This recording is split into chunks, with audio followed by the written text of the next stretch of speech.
Friends, आपने एक चीज जरूर देखी होगी कि अगर किसी जानवर को कोई चोट लग जाती है तो वो जानवर अपने घाव को चाटना शुरू कर देता है। आपको ये देखकर थोड़ा अजीब लगता होगा कि ये जानवर पागल है, ये क्या कर रहा है, ये अपने घाव को ही चाट रहा है। लेकिन क्या दोस्तों आपको ये पता है कि हमारी लार में पेन किलर के गुण होते हैं। ये आजकल के रिसर्च में साबित हो चुका है। जब भी जानवर अपने घाव को चाटते हैं तो इससे उनका दर्द कम होता है।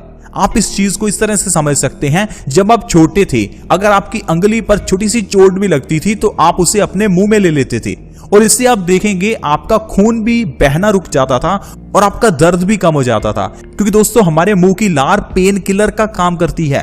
आप इसको आजमा कर देख सकते हैं। अगर आपको कहीं भी घाव हो जाए तो आप वहां पर अपनी लार को लगा दें। इस लार से आपका दर्द भी कम होगा और आपका घाव भी जल्दी भरेगा।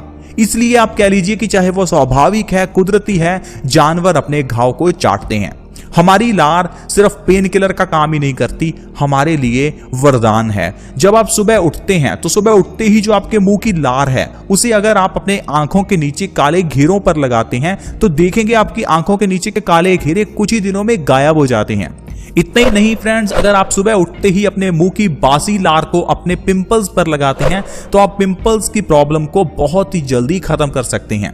इसलिए आपने देखा होगा कि आयुर्वेद में और होम्योपैथी में ढेरों दवाइयों को सुबह खाली पेट बिना ब्रश किए खाने की सलाह दी जाती है। क्योंकि जब भी आप ब्रश करते हैं तो आपके बासी मुंह की लार को आप बाहर थूक देते हैं। लेकिन आपको ऐसा बिल्कुल नहीं करना चाहिए। सुबह उठते ही सबसे पहले आपको कुछ ऐसी चीज को खाना या पीना चाहिए जिससे आपके मुंह की लार आपके पेट में जाए। जब ये आपके बासी मुंह की लार आपके पेट में जाएगी तो ये आपको कई तरह के फायदे करेगी।